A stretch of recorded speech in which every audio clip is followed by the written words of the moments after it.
Et salut à toi jeune personne créative, j'espère que tu vas bien. Aujourd'hui on se retrouve pour la suite du tutoriel comment créer son serveur Arma 3. Maintenant on va voir comment créer son serveur Altis Life. Pour ce faire je t'invite fortement à voir les anciens tutoriels comment créer son serveur Arma 3 et comment créer un serveur local. Ces tutoriels sont tout simplement des prérequis vraiment importants pour que tu puisses mener à bien ce tutoriel. Alors pour cela il te faudra soit une machine en local, donc ton ordinateur par exemple, ou un VPS ou un serveur dédié. Pour mon cas on va rester sur le VPS que j'avais utilisé dans le tutoriel précédent. Si tu veux plus d'informations sur cette machine, je t'invite à rester jusqu'à la fin du tutoriel. En plus de ça, sache que je vais organiser un jeu concours. Si tu as envie de créer ton projet Altis Life, reste jusqu'à la fin du tutoriel pour avoir encore une fois plus d'informations à ce sujet.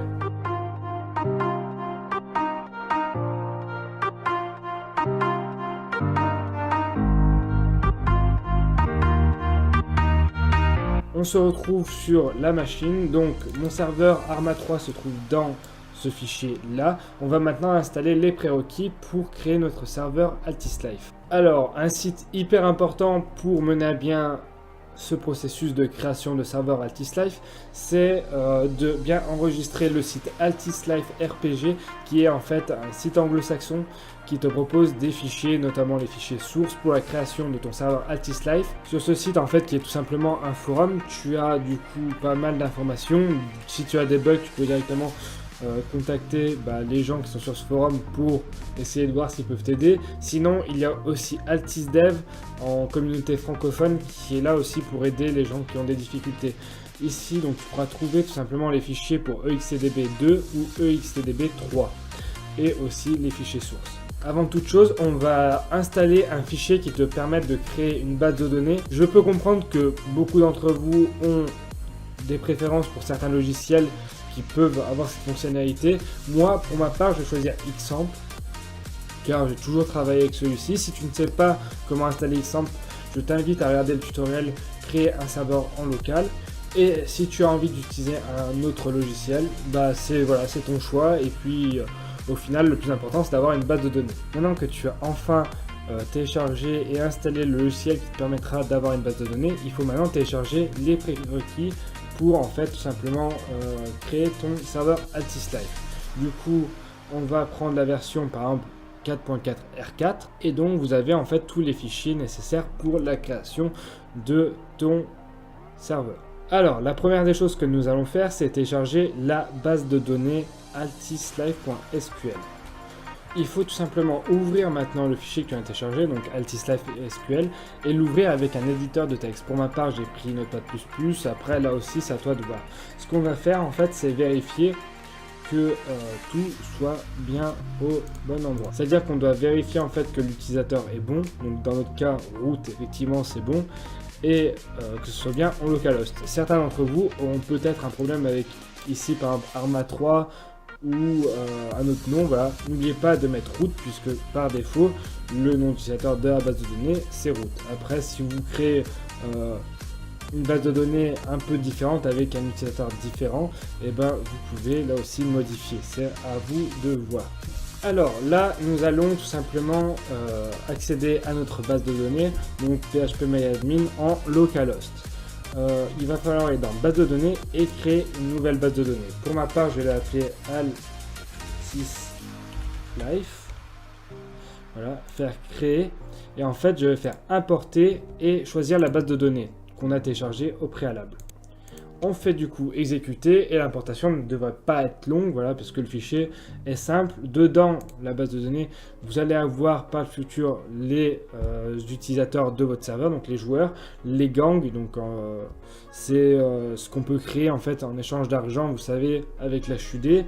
Les containers, c'est tout ce qui est dans les maisons en question, voilà, les véhicules et les personnes recherchées. Une fois que c'est fait, on va télécharger aussi la mission altislife.altis.pbo et on va déposer donc du coup cette mission dans le fichier où se trouve notre serveur, du coup ici mp mission, et en fait on fait juste un drag and drop tout simplement de la mission en question. On va aussi en même temps créer un nouveau dossier qu'on va appeler life server comme ceci, voilà. Et on va mettre encore dedans un autre dossier qu'on va appeler add-on, avec un S bien sûr, et on va rentrer dedans. Maintenant, vous vous en doutez, on va télécharger le liveserver.pbo qui se trouve ici, et on va faire la même manipulation. Du coup, on récupère le liveserver.pbo et on le glisse dedans. Maintenant, on va devoir choisir en fait un plugin qui va faire la connexion entre votre serveur live et votre base de données. Du coup, pour ce faire, on a deux plugins qui en fait s'appellent EXTDB et en fait c'est juste la version qui change, soit EXTDB 2 ou 3. Du coup, on retourne sur le forum et on va choisir par exemple pour ma part EXTDB 3. Du coup, on tombe sur ce site là et on va tout simplement prendre la dernière version. Donc par exemple, on peut classer par date, non? Donc en gros c'est celle-ci, la 2017, voilà. Et on prend du coup celle-ci. On aura aussi besoin d'un fichier extracteur de RAR. Donc pour ma part je vais prendre WinRAR, vous avez aussi 7zip, là aussi c'est à vous de voir. Du coup voilà, on a maintenant le fichier EXTDB qu'on va tout simplement en fait glisser dans notre dossier où se trouve notre serveur. Maintenant on va aller dans le fichier en question, EXTDB 3conf, et on va l'éditer. Ici dans la base de données, on va devoir mettre le nom d'utilisateur, donc root pour notre part. Le mot de passe, on n'en a pas, donc on le supprime, voilà. Et la base de données, on va mettre du coup AltisLife. Au niveau de l'IP, vu qu'on est en localhost, on n'a rien à changer et on va enregistrer ce qu'on vient de faire. On va devoir télécharger un autre logiciel pour notre serveur Arma 3 qui s'appelle en fait TADST. Donc en gros c'est un gestionnaire de serveurs pour Windows. C'est un peu plus facile que configurer en fait un raccourci du serveur qu'on va devoir modifier, etc. Enfin, c'est un peu plus long. Donc là ça va nous faciliter la tâche. Il y a d'autres manières de lancer votre serveur pour par exemple implémenter des restarts automatiques, etc. Mais on verra ça plus tard.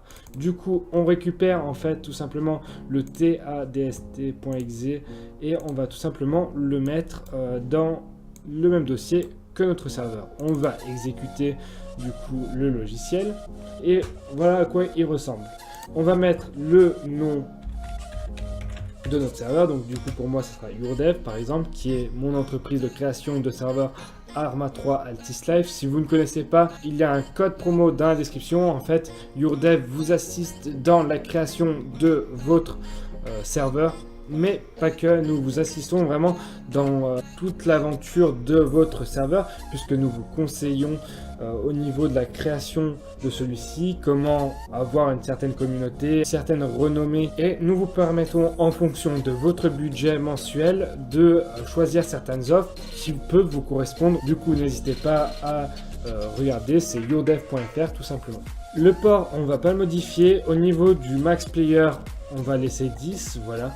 Il faudra cocher Persistent Battlefield et Auto Init. En gros, ça permet directement au lancement de votre serveur de pouvoir sélectionner la mission que vous avez choisie. Ça vous permet de gagner du temps. On va choisir du coup le serveur file. Donc nous, on va prendre la version en fait 32 bits, voilà. Et enfin, on va aller dans Mission, on prend altislife.pbo, mode, on prend EXTDB3 et Live Server. Au niveau des règles, on enlève ça. On prend par exemple BattleEye, c'est une sécurité en plus. Si vous voulez en plus sécuriser votre serveur au niveau des hacks, etc., n'hésitez pas aussi à prendre Verify Signature et prendre en fait certaines versions. Attention, ça marche vraiment bien, d'accord? C'est-à-dire que votre serveur va vérifier qu'il n'y a aucun contenu modifié sur chacun des ordinateurs de vos joueurs.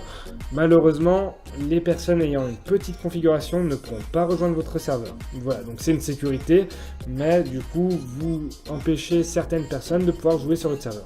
C'est à vous de voir. BattleLive peut faire le travail.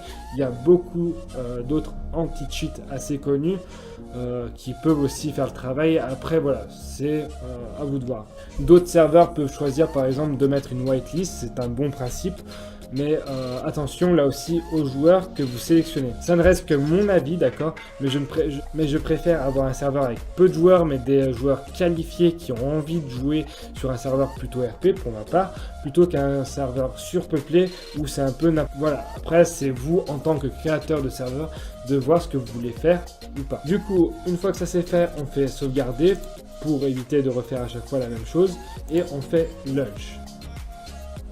Le serveur va démarrer, comme on a vu, qui marchait très bien d'ailleurs dans le précédent tutoriel, comment créer son serveur Arma 3. D'ailleurs, je tenais à vous remercier par rapport en fait à vos commentaires que j'ai reçus sur Facebook et YouTube. Du coup, nous voilà donc dans le choix des serveurs Arma 3. On a notre serveur qui s'affiche, donc avec bien la version que nous avons choisie. On a donc la mission par défaut, donc avec la police, les médecins et les civils. Nous allons donc choisir par exemple le public slot de la police et on va pouvoir se connecter. Du coup, ça va télécharger tous les fichiers qui sont nécessaires pour pouvoir jouer sur le serveur et on se retrouve une fois que ceci est fait. Et voilà, donc on vient juste d'arriver sur le serveur qu'on vient de créer, donc en public slot de police, donc on peut bien sûr se déplacer. On a du coup ici l'HUD qui est bien sûr celui de base. On a c'est bizarre, on puisse accéder. C'est assez étonnant qu'on puisse accéder aux licences au niveau de la TM. Bon, bah, ça sera en tout cas réglé ça. Mais voilà, donc on a bien sûr tout ce qui est bien sûr armurerie. On a aussi les vêtements de la police. Bon, il n'y a pas grand chose, mais voilà. Donc maintenant que votre serveur est créé, il ne vous reste plus qu'à le modifier. Comme vous pouvez le voir, il n'y a aucun problème. Je peux me connecter. Si vous avez des problèmes ou autres, n'hésitez pas à les dire en commentaire de la vidéo. Non, au niveau de YourDev, je tiens à revenir dessus. Donc, c'est une entreprise française qui vous crée pour une certaine somme mensuelle des serveurs Arma 3 ou d'autres jeux. Donc, vous pouvez bien sûr constater que nos services sont bien sûr réels puisque j'ai pu vous faire en live, en tutoriel, la création d'un serveur Arma 3. Donc en achetant sur YourDev, vous avez en fait accès à un panel administrateur qui vous permet de restart votre serveur, mettre un reboot, etc. Et puis surtout avoir accès en fait à des agents YourDev qui sont là pour vous rendre service si vous avez des problèmes au niveau du serveur ou même au niveau de votre projet. Si vous avez besoin de conseils, etc., on peut peut-être vous aider. Pour revenir au message du début de la vidéo, je fais gagner en fait un mois d'hébergement chez YourDev à l'un d'entre vous. C'est un jeu concours si je puis dire. En fait, je vais tout simplement choisir un gagnant parmi l'un d'entre vous pour en fait le 4 juillet. Le 4 juillet donc aura lieu les résultats par vidéo du grand gagnant qui remportera tout simplement un mois d'hébergement de son serveur AltisLife déjà configuré, d'accord. Donc il aura juste à mettre ses mods, juste à faire venir sa communauté dessus, il aura accès à tout, bien sûr, c'est normal. Et en fait, je vais l'assister en vidéo dans la création de son projet. Voilà, tout simplement. Alors, comment participer? C'est très simple, il suffit en fait tout simplement de faire une vidéo, une courte vidéo, pas besoin de faire vraiment un truc énorme de 10 minutes, non, 5 minutes ou 4 minutes suffisent, où en fait vous expliquez votre projet Arma 3, pourquoi vous voulez créer tout simplement un projet Arma 3, parce qu'il y a beaucoup de projets qui se lancent tous les jours, vous le savez, et bon, mon but à moi c'est de donner voilà, la chance à un projet qui a vraiment de l'avenir de pouvoir réussir, donc si vous vous sentez capable d'avoir un projet qui a vraiment une certaine ambition, vraiment envie de aller au bout de celui-ci, parce que pour avoir un projet qui se lance voilà, à la va-vite et qui ferme ses portes au bout d'une semaine, c'est vraiment pas quelque chose que je recherche vraiment un projet qui veut aller loin sur la durée et au niveau de ses ambitions. Donc bien sûr, vous en doutez, je mettrai à disposition ce serveur AltisLife, mais pas que, j'assisterai dans le développement de celui-ci bien sûr. Et donc tout simplement, pour pouvoir participer, il faut faire une vidéo, une courte vidéo où vous expliquez pourquoi vous avez besoin de ce serveur. Et au niveau du titre, il faut qu'il y ait yourdev.fr afin que je puisse le taper tout simplement en mode de recherche. Donc au niveau de la vidéo, le temps voilà, n'est pas vraiment important, même si votre vidéo fait 20 minutes. eh ben je la regarderai. Donc voilà, le titre, vous mettez par exemple yourdev.fr / le nom de votre serveur ou peu importe. Il faut vraiment que yourdev.fr apparaisse pour que je puisse vous retrouver sur YouTube. Sinon, si vous voulez lancer quand même votre projet sans l'aide de Yourdev, n'hésitez pas à regarder dans la description, vous avez un code promo chez Datagroup. Datagroup est l'hébergeur qui héberge la machine que j'ai utilisée pour ce tutoriel. Et le code promo est de 35%. Voilà, donc n'hésitez pas à l'utiliser. Que vous utilisez Yourdev ou Datagroup ou un autre hébergeur, finalement, le plus important, c'est de vous lancer, puisque le bon moment pour lancer un serveur Arma 3, c'était il y a 2 ans, à la création d'Arma 3. Mais le second bon moment, vous savez quoi? C'est aujourd'hui, car le travail que vous allez réaliser aujourd'hui sur votre projet ne sera plus à faire dans le futur. Voilà, c'était Alex, j'espère que ce tutoriel vous aura plu. Si vous avez des questions, des problèmes, etc., n'hésitez pas à les mettre en commentaire, je me ferai vraiment un plaisir de vous y répondre. Et sinon, on se dit à la prochaine pour un autre tutoriel. Prenez soin de vous, prenez soin de votre projet, c'était Alex, et surtout n'oubliez pas le mot de la fin, restez créatifs.